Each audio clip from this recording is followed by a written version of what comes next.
السلام علیکم ورحمۃ اللہ وبرکاتہ۔ میرے پیارے عزیز ساتھیوں،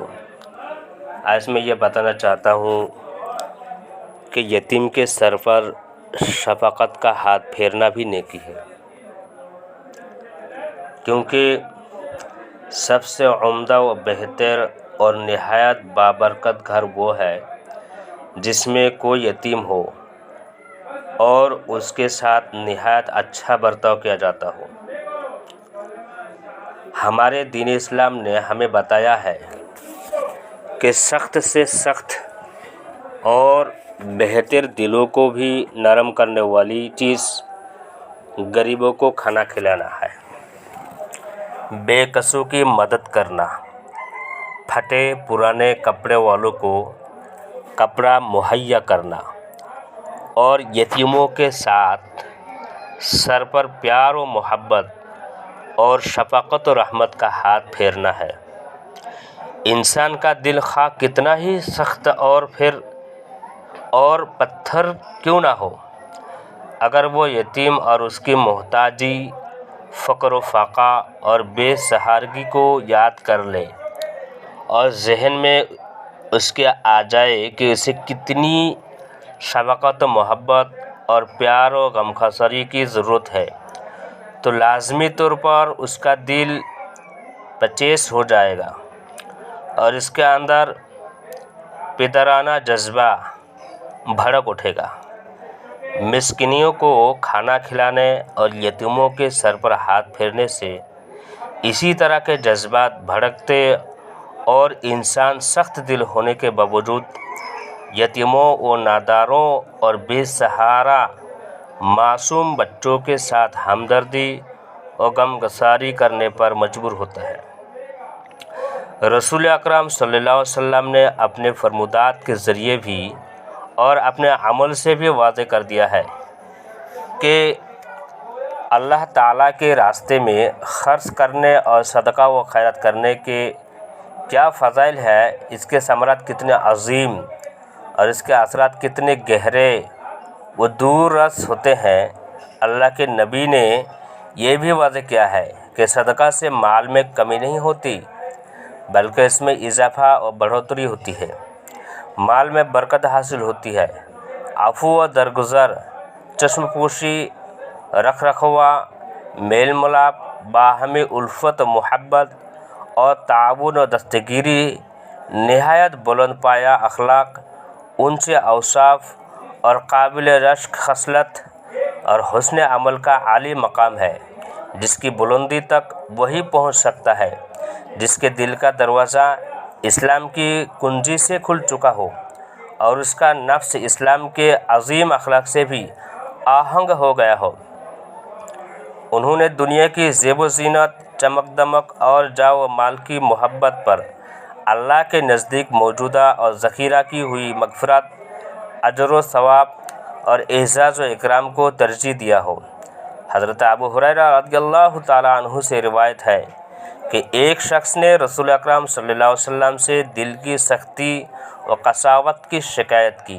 تو رسول اللہ صلی اللہ علیہ وسلم نے اسے حکم دیا کہ یتیم کے سر پر شفقت و محبت کا ہاتھ پھیریے، غریبوں و ناداروں کو کھانا کھلائیے، جیسے کہ اللہ تعالیٰ نے فرمایا ہے، ہرگز نہیں بلکہ تم لوگ نہ تو یتیم کے ساتھ عزت کا سلوک کرتے ہو اور نہ ہی مسکین کو کھانا کھلانے کے ترغیب دیتے ہو۔ حدیث میں ہے کہ رسول اللہ صلی اللہ علیہ وسلم نے سب سے عمدہ و بہتر اور نہایت بابرکت گھر اسے قرار دیا ہے جس گھر کے اندر کوئی یتیم ہو اور اس کے ساتھ نہایت اچھا برتاؤ کیا جاتا ہو۔ اللہ کے نبی صلی اللہ علیہ وسلم نے یہ بھی کہا ہے کہ نہایت بدتر و بدبخت انسان وہ ہے جو یتیموں کے ساتھ برا سلوک کرے اور اس کے ساتھ نامناسب اور دل توڑنے والا برتاؤ کرے۔ اللہ تعالیٰ کے نبی کی یہ اور اس طرح کی تعلیمات اسی لیے ہے کہ یتیموں کے اولیاء، ان کی کفالت کرنے والے اور مصیبت زدہ یتیموں پر مشتمل خاندان والے بد دل و شکستہ خاطر نہ ہو اور ان کے وجود سے الجھن و پریشانی محسوس نہ کرے، بلکہ لوگ اسے آپس میں ایک دوسرے پر سبقت لے جانے کا ذریعہ بنائے اور بڑھ چڑھ کر ان کی مدد کرے، سہارا بنیے اور خبرگیری کرنے میں لوگ آگے بڑھنے کی کوشش کرے۔ اللہ کے نبی صلی اللہ علیہ وسلم نے یتیموں سے متعلق تعلیمات سے ہمیں بہرور کر کے یہ بتایا ہے کہ یتیم سماج میں خیر و برکت اور سعادت و خوش بختی کا ذریعہ ہیں۔ وہ بوجھ نہیں، یہی نہیں بلکہ اللہ کے نبی صلی اللہ علیہ وسلم نے یتیموں کی کفالت کرنے والوں کو یہ خوشخبری بھی دی ہے کہ وہ جنت میں رسول اللہ صلی اللہ علیہ وسلم کے ساتھ اور بالکل قریب ہوں گے۔ اللہ کے نبی صلی اللہ علیہ وسلم نے فرمایا، میں اور یتیم کی کفالت کرنے والا جنت میں شہادت اور 20 کی انگلی کی قربت کی طرح قریب اور ملے ہوں گے۔ ہر مسلمان جانتا اور اسلامی تاریخ شاہد ہے کہ نبی اکرم صلی اللہ علیہ وسلم یتیموں کے ساتھ بے پناہ ہمدردی کرتے، شفقت و محبت کا برتاؤ کرتے، ان کی خبرگیری کرتے اور ان کے ساتھ حسن سلوک کرنے کی تاکید و تلقین کرتے رہتے تھے۔ سماج کے بچھڑے ہوئے طبقے اور کمزور لوگ بطور خاص نبی اکرم صلی اللہ علیہ وسلم کے پاس یتیموں کو لے کر آتے تھے تاکہ انہیں دیکھ کر رسول اللہ صلی اللہ علیہ وسلم ان کے لیے بھی دعا کرے اور ان کے ساتھ ہمدردی کا سلوک کرے۔ لوگ جانتے تھے کہ رسول اللہ صلی اللہ علیہ وسلم یتیموں کو کتنا چاہتے اور ان سے کس قدر ہمدردی رکھتے ہیں، تو گویا لوگ رسول اللہ صلی اللہ علیہ وسلم کی ہمدردی حاصل کرنے اور انس محبت پانے کے لیے یتیموں کا سہارا لیتے تھے۔ یتیم وہی ہوتا ہے جو اپنی طفولیت اور بچپن میں اپنے والدین میں سے کسی ایک کو کھو چکا ہو۔ اس کا بچپن اسے کھیل کود، الفت و محبت اور پیار و لگاؤ کے لیے مجبور کرتا ہے۔ وہ چاہتا ہے کہ اس کا کوئی ہمدرد ہو جو اس کے ساتھ پیار بھرا سلوک کرے، اس کی دلجوئی کرے۔ ماں باپ اس کی اس خواہش اور فطری داعی کو پورا کرتے ہیں، مگر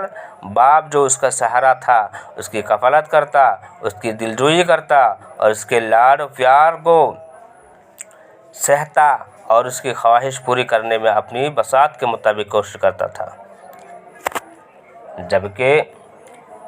اس کے سر سے اس کا سایہ اٹھ چکا ہے۔ وہ اس پیار و محبت اور شفقت و رحمت کے لیے ترستا رہتا ہے، اور جب کوئی شخص اسے باپ سا پیار دیتا ہے، باپ کی طرح لطف و کرم کا معاملہ کرتا، محبت بھری نگاہ اس پر ڈالتا اور بڑے پیار و شفقت سے اس کے سر پر ہاتھ رکھتا ہے، تو بچہ اس سے مانوس ہو جاتا ہے اور باپ کے کھونے کا غم ہلکا ہو جاتا ہے اور محسوس کرتا ہے کہ اس کے باپ کے رخصت ہو جانے کے بعد بھی اسے پوچھنے والا کوئی ہے جو اس کے ساتھ ہمدردی و دلجوئی کر سکتا ہے، اس کے غم کو ہلکا کر سکتا ہے، اس کے درد کو محسوس کر سکتا ہے اور اس کے خواہشات و جذبات کو سمجھ سکتا ہے۔ باپ کے ساتھ وہ کھیلتا کودتا، گھومتا پھرتا، تفریح کرتا اور لاڈ و پیار کرتا تھا، من چاہی چیزیں طلب کرتا اور نہ ملنے پر ضد کرتا تھا، اور باپ اس کے سارے لاڈ و پیار کو شوق و جذبے کے ساتھ سہتا تھا۔ مگر اچانک باپ کے وفات پا جانے کے بعد اس کی زندگی تبدیل ہو جاتی ہے۔ وہ آسمان کی بلندیوں پر پرواز کر رہا تھا اور اچانک زمین پر گر جاتا ہے۔ وہ اپنے سامنے دنیا کو تاریک پاتا ہے۔ وہ دوسرے بچوں کو جب اپنے ماں باپ کے ساتھ اٹکھلیاں کرتے دیکھتا ہے تو اس کا دل تڑپ اٹھتا ہے، اسے اپنا ماضی یاد آنے لگتا ہے اور پرانی باتیں اسے ستانے لگتی ہیں۔ مگر اس حال میں جب کوئی اسے غمگساری مل جاتا ہے جو باپ جیسی محبت تو نہیں دے سکتا مگر اس کا متبادل بن سکتا ہے، تو اسی کو وہ بچہ اپنے لیے بڑا سہارا سمجھتا ہے۔ اسی لیے اسلام نے یتیموں کی خبرگیری و ہمدردی پر بڑی توجہ دلائی ہے اور اس کے لیے مختلف انداز و پیرہن میں ابھارا ہے۔ جو یتیموں کی کفالت کرتے ہیں ان کے لیے بھرپور اجر و ثواب کا وعدہ کیا ہے اور ان کے ساتھ بہتر سلوک کرنے پر جنت کا وعدہ کیا ہے۔ میرے محترم عزیز ساتھیو،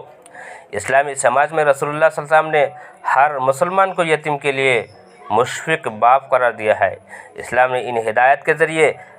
خیر کے دائرے کو وسیع کر دیا ہے تاکہ ہر امیر و غریب،